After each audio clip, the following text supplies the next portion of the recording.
Actually ২ দিন পর, পর আসা হয় যশোরে। সপ্তাহে এভারেজ দেখা যায় যে ১ দিন ১ সপ্তাহ পর, পর বা ১০ দিন পর, পর। সেই হিসেবে মাসে হয়তো ২ থেকে ৩ বার হাইয়েস্ট আসা হয়।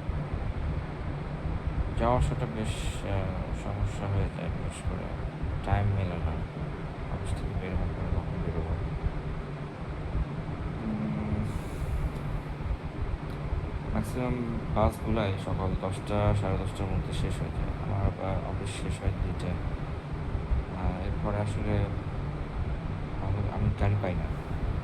গতবার আসতে হচ্ছে আমাকে বগুড়া থেকে নাটোর, নাটোরে এসে বাস ধরে তারপরে সেখান থেকে যশোরে।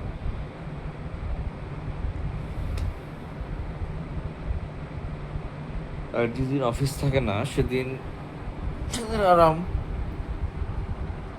যদি সকালে আসা যায়। আরেকটা ওয়ে হচ্ছে নাইটে আসা।